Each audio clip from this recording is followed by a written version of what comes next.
Obrigada, senhor presidente. Cumprimento Vossa Excelência, todos os colegas que participam dessa sessão. Gostaria de fazer uma primeira consideração, só para lembrar que, muito embora nós estejamos debatendo um projeto que, na origem, é de autoria do deputado Fiorilo, o que foi debatido nos vários colégios de líderes, no próprio Congresso de Comissões, foi que nós prepararíamos um projeto da casa, né? Haja vista que vários deputados apresentaram projetos almejando acelerar, melhorar a imunização da população. E por uma questão regimental, o projeto número 1, né, que era do deputado Fiorilo, é que encabeça essa discussão. Porém, é um projeto da casa, né? Eu julgo importante fazer essa consideração, porque parece que, vamos dizer assim, aquelas pessoas que fizeram sugestões, e eu fiz várias com convicção, as defendi e defendo, estariam trabalhando para descaracterizar, né, talvez maldosamente, a proposta do autor. Nós não estamos debatendo projeto do deputado, nós estamos debatendo uma iniciativa da casa. E a casa está fazendo um debate vanguardista. Por quê? Porque fomos nós, primeiramente, que levantamos essa possibilidade do setor privado adquirir os imunizantes para vacinar os seus empregados de maneira absolutamente gratuita, que fique muito claro. Inicialmente, eu propus, inclusive, que fossem os empregados e seus familiares.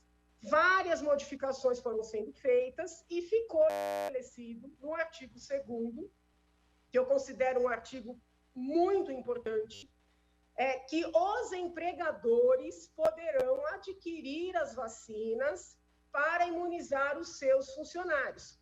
Depois que nós, aqui na LESP, iniciamos essa discussão, e, obviamente, isso se tornou público, seja pelas falas em plenário, seja pelas manifestações em redes sociais, somente depois a Câmara dos Deputados, na pessoa de seu presidente, passou a levantar esta tese também. Ou seja, era a LESP, né, fazendo vanguarda para o país. E eu entendo que este é, sim, também o papel do Legislativo Estadual. Ouvi de alguns colegas que não é papel da Assembleia, vamos dizer assim, complementar ou inovar na legislação federal. Desculpem, tanto a Constituição Federal como a estadual são límpidas no que concerne a competência concorrente desta casa, né? São explícitas. E ou nós exercemos essa nossa competência, ou não vale a população gastar mais de 1 bilhão com o orçamento do Legislativo Estadual. Então, nós estamos aqui exercendo um poder-dever da maior relevância. Alguns colegas disseram, a Assembleia tem que sair, vamos dizer assim, da posição passiva de só acompanhar. Desculpem, nós somos a Casa Legislativa que mais contribuiu, inclusive com descontos nos próprios salários, e quando nós fazemos propostas que passam a ser copiadas pelo Congresso Nacional, nós estamos mostrando, né, que estamos agindo e não apenas assistindo. Como se não bastasse o fato de termos levantado um tema que foi abraçado pelo Congresso Nacional, na data de hoje, o Egrégio Tribunal Regional Federal da Terceira Região, por decisão do excelentíssimo senhor desembargador federal, Dr. Joronso de Salvo, prolatou uma decisão também vanguardista, que vai ao encontro, ou seja, no mesmo diapasão da proposta que integra o projeto que está sendo debatido hoje.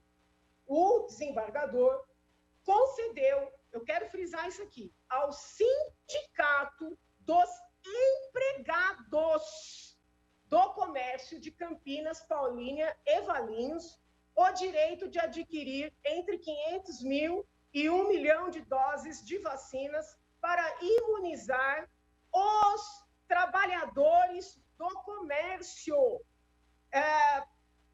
balconistas, pessoas que trabalham na cobrança, né, de pequenos, médios ou grandes instituições de comércio. Eu gostaria de entender, né, quem são esses ricos comerciários representados pelo Sindicato dos Empregados. Então, eu estou vivenciando aqui uma experiência sem precedentes. O Partido dos Trabalhadores, que é um partido sindicalista, né, que advém do sindicalismo historicamente, trabalhando contra a luta dos próprios sindicatos, trabalhando contra os trabalhadores. E o magistrado, ele afasta uma por uma, né, desculpem falar dessa forma, mas falácias, de que autorizar o empregador a adquirir imunizantes para os funcionários seria algo contra o SUS, ou algo, vamos dizer assim, elitista ou classista. Né? O desembargador, ele é explícito ao consignar que empregadores e empregados do comércio exercitam, respectivamente, atividade empresarial e profissão que dispensam decretos, portarias, ordens de serviço, quejantes, para serem considerados essenciais. Sem o comércio, a prévia produção agroindustrial nada vale e a comunidade perece. Não é absurdo, portanto, que a entidade que congrega comerciários, para quem não sabe, comerciário não é empresário, é empregado, pense na parcela de bem comum que a eles diz respeito, buscando alcançar alguma medida que os proteja nesse instante de trevas que assola a nação. E o desembargador segue, né, mostrando que quando essas entidades e os empregadores adquirem esses imunizantes, sobretudo aqueles que não foram contratados pelo poder público, estão, na verdade, ajudando o SUS, desonerando o SUS.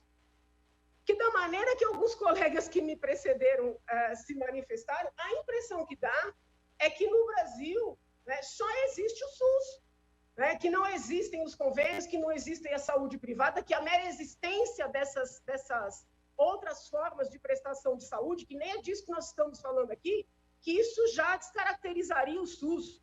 Eu pergunto, quando começou a pandemia, os testes de detecção do Covid eram todos aplicados pelo sistema público. Aos poucos, passaram a ser também aplicados no sistema privado. No que isso prejudicou o SUS? Nada. Isso não prejudicou o SUS em nada. Né? Só deixou mais recursos para aquelas pessoas que não têm condições.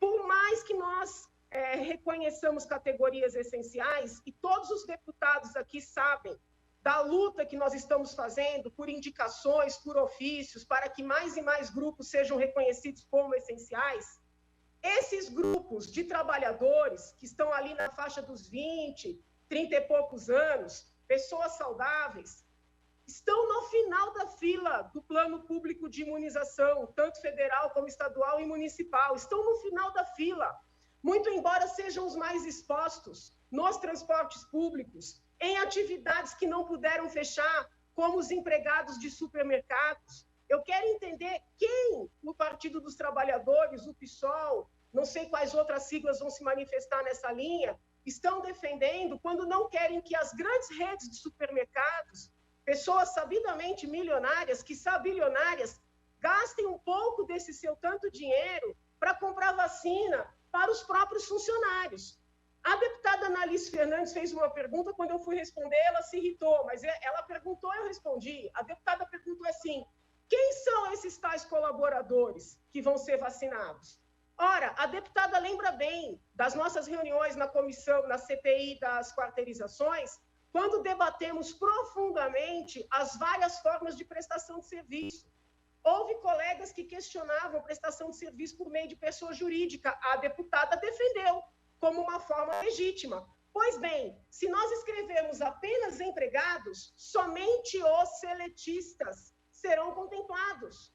Somente os seletistas. Quando nós colocamos colaboradores, são as pessoas que prestam serviço para uma determinada empresa ou uma determinada entidade, sem vínculo empregatício, por meio de uma pessoa jurídica, por meio de um contrato entre partes, por meio de estágio.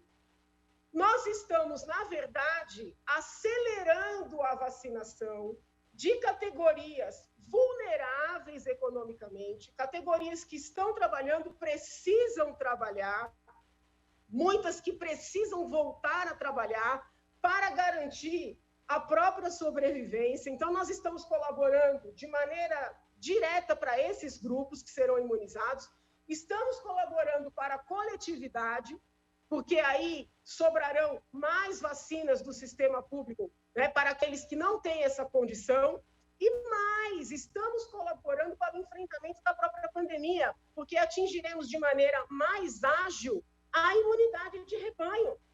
Eu acho graça. Os colegas da esquerda são os que mais defendem a importância da vacinação, são os que mais acusam os governos de não terem tomado todas as providências para terem vacinas suficientes neste momento. Pois bem, quando nós encontramos um caminho para acelerar esta mesma vacinação, aí eles são contra. Ou as vacinas são importantes e vacinar rapidamente é algo relevante, e vacinar os economicamente vulneráveis é algo necessário e essencial, ou nada disso é verdade. Então, é um discurso construído apenas para atacar um governo. Porque se realmente acredita na importância das vacinas, nós temos que buscar caminhos para viabilizar o acelerar dessa tão almejada vacinação. Eu insisto respeitosamente que nós devemos aproveitar essa oportunidade para criar um projeto útil, porque falemos a verdade. Hoje, o Poder Executivo já está autorizado a adquirir vacinas. Não precisaria desse projeto, se fosse só para isso, que é o que estava na origem, porque o Congresso Nacional já autorizou. No que concerne a esta tal autorização, como ocorre com o soro, não existe nada parecido na nação. Então, a Assembleia estará, sim, inovando, colaborando nos termos da Constituição Federal, nos termos das decisões mais recentes dos nossos tribunais, aqui de São Paulo e do Distrito Federal, que já são várias decisões prolatadas no Distrito Federal, todas garantindo a empregadores, a entidades representativas e a sindicatos, né? Sindicatos adquirirem vacinas para gratuitamente, e o nosso projeto fala de maneira absolutamente gratuita, imunizar empregados, imunizar trabalhadores que no plano nacional estão no final da fila, porque não são vulneráveis sob o ponto de vista da saúde, mas são vulneráveis sob o ponto de vista econômico, e é isso que nós estamos reconhecendo aqui, né? Então, eu peço encarecidamente a minha bancada, já venho conversando com a minha bancada, as demais bancadas, que votem favoravelmente ao projeto, como apresentado pelo deputado Gilmar Sy, projeto esse debatido no Congresso de Comissões. Alguns colegas fizeram considerações como a culpa é da Janaína de ter mudado o projeto. Eu recebo, eu sei que é uma crítica, mas eu recebo como elogio. Eu fico muito feliz, muito embora não tenha prevalecido, vamos dizer assim, exatamente o texto que eu propus, mas eu fico muito feliz que nesta tarde nós estejamos, né, de maneira absolutamente vanguardista, debatendo um tema que agora começou a passar pela mente dos congressistas federais e que já está sendo, né, objeto de decisão pelos nossos tribunais. Então, nós temos condições de fazer algo diferente, algo essencial e seguir agindo em prol da população paulista e da população brasileira, porque a Alesp, ela é olhada, né, por todos os outros estados. Fazer um projeto, eu acho graça quando os colegas falam, mas tem que ser igual à legislação federal. Nós autorizamos nos termos da legislação federal. Eu insisto, se é para repetir o que está lá, para que a gente existe? Fecha a Assembleia. Nós temos que fazer legislações coerentes com a legislação federal, complementando a legislação federal, não copiando. Porque se é para copiar, não precisa gastar tanto dinheiro para manter. Então, eu agradeço a oportunidade, peço encarecidamente que os colegas reflitam, que nós aprovemos hoje, né, essa questão do CADIM, que nós aprovemos hoje a autorização para o Executivo, que já está autorizado, mas acaba sendo uma gentileza da Assembleia, que nós autorizemos os empregadores a ajudarem o SUS, né, ajudarem os governos, Nós estamos no meio de uma pandemia, não é hora de ideologia, né? É hora de acelerar esse processo, né? E que nós autorizemos o uso desse soro, que já está sendo testado de maneira controlada em 2 hospitais, pelo menos em todos os hospitais universitários desse estado, porque eu tenho certeza que esse soro vai ajudar o Brasil afora. Muito obrigado, senhor presidente. Obrigado,